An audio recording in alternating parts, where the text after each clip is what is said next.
Bihe byiza ku bantu mwese mukomeje kubana natwe mu makuru n'ibiganiro bikomeje kugenda bitambuka ahangaha kuri Hot News TV Rwanda.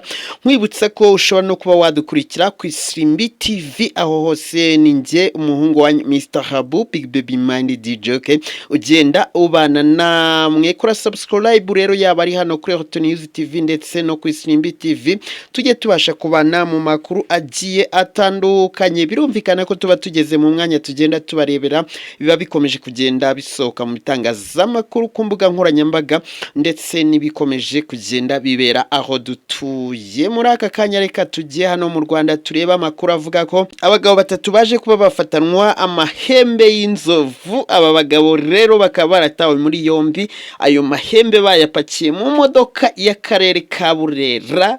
Ibyo umuntu yakwita ko byari ibyo kujisha, aho muri aba bagabo batatu harimo n'umushoferi n'uwundi utwarira ako karere ka Burera, ari nawe wari wajyanye iyo modoka. N'amakuru avuga ko urwego rw'igihugu rw'ubugenzacyaha rutangaza ko rufunze abagabo batatu bafatanwe amahembe y'inzovu yaturutse muri Repubulika Demokarasi ya Kongo, bayatwaye mu modoka y'akarere ka Burera, aho bagombaga kuyohereza ku mugabane wa Aziya ariho yari kugomba kugurishirizwa.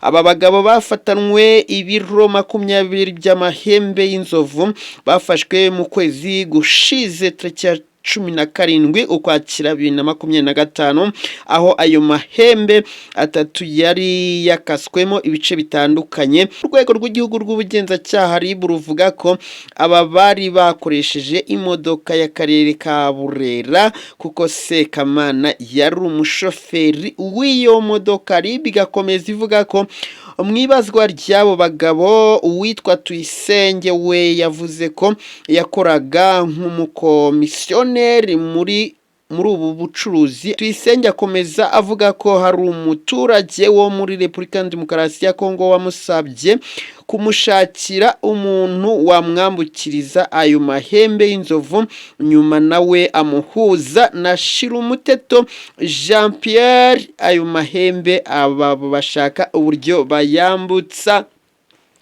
Iki ni icyaha rero gihanwa n'amategeko, ni icyaha mbona gihanwa n'ibihano bitari bitoya. Ni icyaha mbona uwo bihamwe ahabwa igihano cy'igifungo kitari munsi y'imyaka 7 kuva kuri 5 kugera kuri 7, ndetse n'ihazabu y'amafaranga y'u Rwanda ari hagati ya miliyoni 5 na 7.